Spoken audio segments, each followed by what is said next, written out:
Hello बच्चों। आज हम अपने अणु और परमाणु चैप्टर से एक नया टॉपिक शुरू करने जा रहे हैं जिसका नाम है रासायनिक सूत्र। रासायनिक सूत्र लिखने से पहले हमें हर परमाणु का नाम और उनके सिंबल्स पता होने चाहिए। जैसा कि हम अपनी पिछली वीडियोस में भी कर चुके हैं बेटा कि जो परमाणु होता है उनकी परमाणु संख्या और उनका द्रव्यमान क्या होता है इनके बारे में हम पहले ही बात कर चुके हैं। जैसे एक जो परमाणु संख्या है वो हाइड्रोजन की होती है, 2 हीलियम की, 3 lithium, 4 beryllium, 5 boron, 6 carbon, 7 nitrogen, 8 oxygen, 9 fluorine, 10 neon, 11 sodium, 12 magnesium, 13 aluminium और इस तरीके से आपके पास 20 परमाणु है। मैंने उनके नाम, उनके सिंबल्स, उनकी परमाणु संख्या और उनका द्रव्यमान उनके सामने लिखा हुआ। आप हर परमाणु का जो परमाणु संख्या और द्रव्यमान है वो यहाँ से देख सकते हैं। देखो बेटा, जब हमने परमाणु द्रव्यमान के इसकी रासायनिक सूत्र की बात करते हैं तो कोई भी जो रासायनिक सूत्र होता है वो उसकी संयोजकता के आधार पर लिखा जाता है। ठीक है, तो संयोजक आपको कोई भी परमाणु, जब भी आप रासायनिक सूत्र निकालते हैं तो या लिखते हैं तो उससे पहले आपको उस परमाणु की संयोजकता पता होनी चाहिए। संयोजकता के बिना आप कोई भी जो आपका रासायनिक सूत्र है वो नहीं लिख पाएंगे।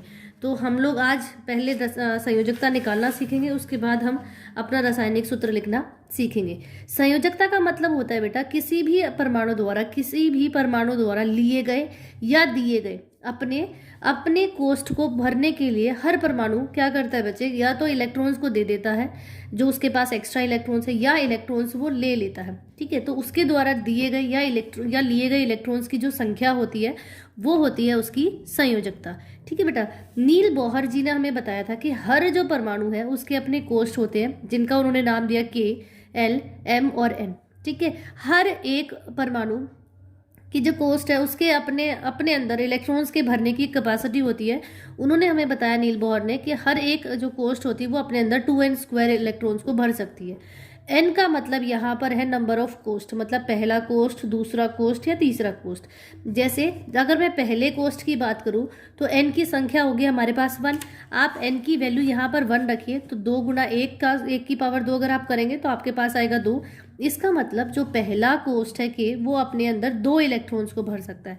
अगर मैं दूसरे कोष्ठ एल की बात करूं तो एन की संख्या हो जाएगी आपके पास कितनी बचे, 2 हो जाएगी। मतलब आप एन की जगह 2 रखेंगे तो 2 × 2², 2 2 ज़ा 4, 4 2 ज़ा 8 आपके पास। इसका मतलब ये हुआ बेटा जो एल कोष्ठ है वो अपने अंदर 8 इलेक्ट्रॉन्स को भर सकता है। अगर मैं तीसरे कोष्ठ की बात करूँ जिसका नाम एम है तो एन की संख्या हमारे पास 3 हो जाएगी, तो 3 का स्क्वायर रखेंगे हम, 3 3 9 और 9 दूनी 18, तो आपके पास 18 इलेक्ट्रॉन्स हो जाएंगे। मतलब इसी प्रकार से आप उनके हर एक कोष्ठ जो है वो अपने अंदर इलेक्ट्रॉन्स को भरने की क्षमता रखता है। जो किसी भी परमाणु का जो बाहरी कोष्ठ है, जो किसी भी परमाणु का बाहरी कोष्ठ है वो अपने अंदर मैक्सिमम 8 इलेक्ट्रॉन्स को भर सकता है।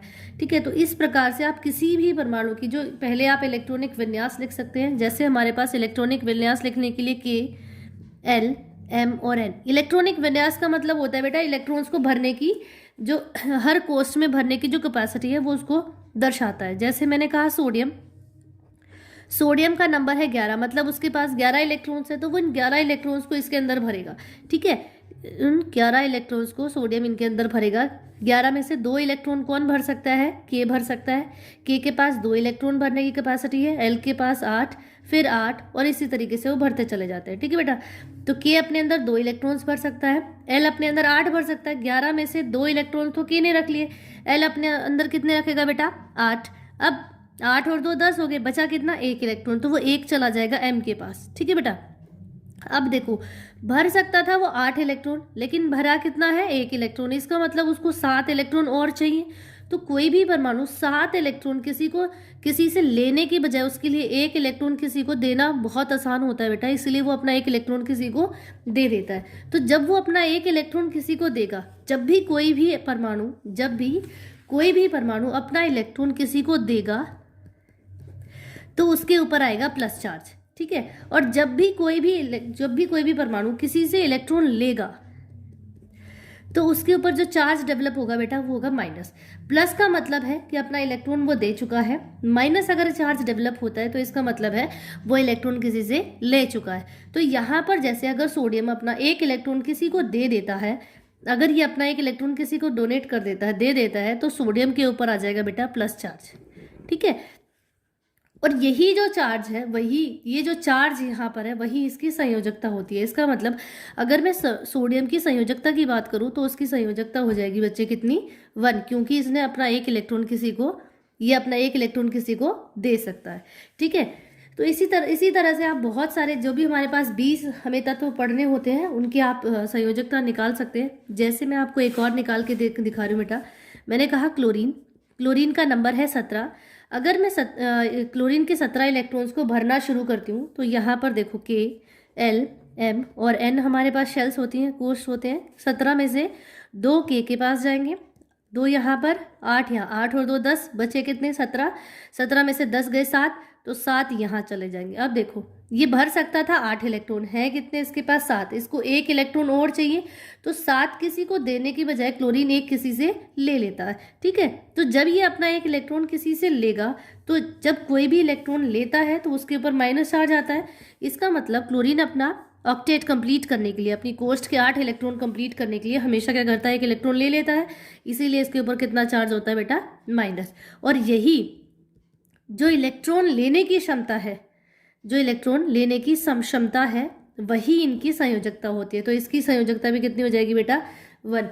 आप इसको याद इस तरीके से कर सकते हैं बेटा। देखो हमारे पास जो कोई भी इलेक्ट्रॉन है उसके पास जो आखिरी कोष्ठ में इलेक्ट्रॉन 1 हो सकता है, 2, 3, 4, 5, 6, 7 और 8, मैक्सिमम 8 तक इलेक्ट्रॉन होते हैं। ठीक है, अगर किसी भी परमाणु के पास आखिरी कोष्ठ में 1, 2 और 3, अगर 3 इलेक्ट्रॉन है तो हमेशा वो क्या करेगा, अपना इलेक्ट्रॉन किसी को देना पसंद करता है, क्योंकि 1 का मतलब उसको 7 लेने पड़ेंगे, 2 का मतलब 6 लेने पड़ेंगे और 3 का मतलब उसको 5 और चाहिए अपने 8 पूरे करने के लिए। तो इससे बेटर वो क्या करता है, अपने 1, 2, 3 अगर इलेक्ट्रॉन है तो उनको देना पसंद करता है। मतलब यहाँ पर जो चार्ज डेवलप होगा वो +1, यहाँ होगा +2 और यहाँ होगा +3। मतलब अब ये तो है इसका चार्ज, तो इसकी संयोजकता क्या हो जाएगी, 1, 2 और 3।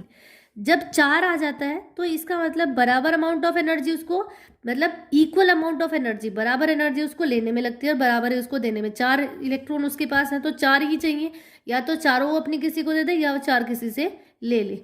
लेकिन अगर उसके आखिरी कोष्ठ में 5, 6 और 7, 5, 6 और 7 इलेक्ट्रॉन है तो उसको 8 तक कंप्लीट करने के, देखो 5 में अगर आप 3 जोड़ते हैं तो 8 हो जाएंगे, यहाँ अगर 2 जोड़ोगे तो 8 हो जाएगा, 1 जोड़ोगे तो 8 हो जाएगा। इसका मतलब 5 किसी को देने की बजाय उसको ज़्यादा एनर्जी लगती है 5 देने में, रादर देन वो किसी से 3 ले लेगा।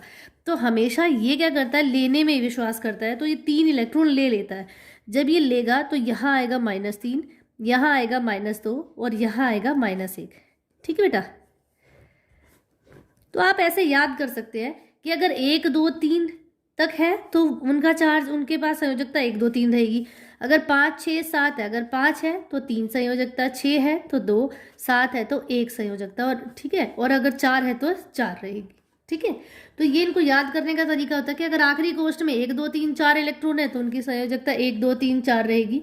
अगर उसके आखिरी कोष्ठ में 5, 6, 7 है तो उनकी संयोजकता क्या हो जाएगी बेटा, 3, 2, 1। इस 3 का मतलब है इसको 3 इलेक्ट्रॉन और चाहिए 8 बनाने के लिए, इसको 2 चाहिए 8 बनाने के लिए, इसको 1 चाहिए 8 बनाने के लिए। तो यहाँ से आप किसी भी परमाणु की संयोजकता निकाल सकते हैं। जैसे मैं सल्फर की बात करूं, सल्फर का नंबर है कितना, 16। अगर मैं इसका इलेक्ट्रॉनिक विन्यास लिखूं बेटा तो इलेक्ट्रॉनिक विन्यास हो जाएगा 2, 8 और 6। अब आखिरी कोष्ठ में 6 इलेक्ट्रॉन है, इसका मतलब क्या होगा कि इसको 6 है तो 2 चाहिए इसको, तो इसकी जो संयोजकता हो जाएगी वो कितनी हो जाएगी बच्चे, संयोजकता हो जाएगी इसकी 2। ठीक है बेटा, ठीक है। तो इस तरीके से आप किसी भी जो परमाणु है उसकी संयोजकता निकाल सकते हैं। ठीक है, जैसे मैं 2 एग्जाम्पल और लेती हूँ आपके पास, नाइट्रोजन है, ऑक्सीजन है, सोडियम है, मैग्नीशियम है, एल्यूमिनियम है। नाइट्रोजन का नंबर 7, ये 8, ये 11, ये 12, ये 13। अगर मैं इसका इलेक्ट्रॉनिक विन्यास लिखूँ बेटा तो हमारे पास हो जाएगा 2, 5, 2, 6, 2, 8, 1, 2, 8, 2, यहाँ पे 2, 8 और 3। अब देखो इसके आखिरी कोष्ठ में 5 इलेक्ट्रॉन है, 5 है, 8 तक भर सकता है ये, तो इसको 3 चाहिए तो इसकी संयोजकता हो जाएगी 3। अब इसके पास 6 है तो इसको 2 चाहिए, तो इसकी संयोजकता 2। अब देखो यहाँ सोडियम के पास 1 है तो इसका मतलब 1 एक्स्ट्रा है, क्योंकि 4 से कम है, 4 से कम होगा तो हमेशा वो इलेक्ट्रॉन क्या करेगा, अपना दे देगा, तो इसकी संयोजकता 1। मैग्नीशियम के पास 2 है तो 2, और इसके पास 3। अगर आप इसके चार्ज की बात करेंगे तो देखो यहाँ इसको 3 चाहिए तो ये -3 था, ये -2, ये +1, ये +2 और ये +3। इसका मतलब ये 3 ले सकता है, ये 2 ले सकता है, ये 1 दे सकता है, ये 2 अपने इलेक्ट्रॉन दे सकता है, ये 3 इलेक्ट्रॉन दे सकता है। ठीक है बेटा, तो इस तरीके से आप किसी भी परमाणु की संयोजकता और उसका चार्ज निकाल सकते हैं। ठीक है बेटा, अब हम बात कर रहे हैं किसकी, रासायनिक सूत्र की। तो रासायनिक सूत्र लिखने से पहले हमने संयोजकता निकालना सीखा। अब हम सीख रहे हैं बेटा कैसे हम किसी भी जो परमाणु जो अणु है उसके रासायनिक सूत्र को लिख सकते हैं। ठीक है, जैसे हमारे पास है जल। ठीक है, तो जो जल है उसका जो रासायनिक सूत्र है वो हमें लिखना है। हमें पता है कि इसमें हाइड्रोजन है और ऑक्सीजन है। ठीक है बेटा, अब हाइड्रोजन का जो परमाणु संख्या होती है वो 1 होती है, और इसकी संयोजकता भी हमारे पास 1 होती है, या इसका चार्ज मैं लिख दूँ तो +1 होता है, और हमारे ऑक्सीजन के पास -2 चार्ज होता है। हमेशा चार्ज जो होता है वो ऊपर लिखा जाता है बेटा। तो जब हम किसी भी परमाणु की या अणु की संयोजकता निकालने के बाद उसका चार्ज यहाँ लिख देते हैं, और जब उसका रासायनिक सूत्र लिखते हैं तो हमारे पास 2 रूल है। पहले आपको संयोजकता पता होना चाहिए, और दूसरा इनकी संयोजकता को उनके नीचे लिखेंगे। हाइड्रोजन की 1 थी तो हमने 1 यहाँ लिखा, ऑक्सीजन की कितनी 2 है तो 2 हमने यहाँ लिखा। फिर इनके पैरों से इनको क्रॉस मल्टीप्लाई कर देते हैं। ठीक है, हाइड्रोजन के पास किसकी मल्टीप्लिकेशन होगी, 2। ठीक है, और ऑक्सीजन के पास 1 की, तो ये हो गया आपका H2O। जैसे मैंने हाइड्रोजन सल्फाइड की आपको ऊपर दिखाया हुआ है, हाइड्रोजन के ऊपर +1 चार्ज होता है, सल्फर के ऊपर -2 चार्ज होता है। तो ये 1 यहाँ लिखा हमने, ये 2 यहाँ लिखा, फिर इनकी कर दी हमने क्रॉस मल्टीप्लाई। तो H के पास 2 गया, ये H2 हो गया, सल्फर के पास 1 गया तो ये सल्फर अकेला रह गया। ठीक है, ऐसे ही जैसे हमारे पास है बेटा सोडियम क्लोराइड। नेक्स्ट मैं आपको करके दिखा रही हूँ। सोडियम क्लोराइड है आपके पास। अब सोडियम होता है Na, क्लोरीन हमारे पास होता है Cl। सोडियम का जो चार्ज होता है वो +1 होता है, क्लोरीन का -1। अब इसको हम लिखेंगे यहाँ पे और इसको हम लिखेंगे यहाँ पे, और इनकी कर देंगे क्या, क्रॉस मल्टीप्लाई। जब आप इनकी क्रॉस मल्टीप्लाई करेंगे तो ये बन जाएगा NaCl। ठीक है बेटा।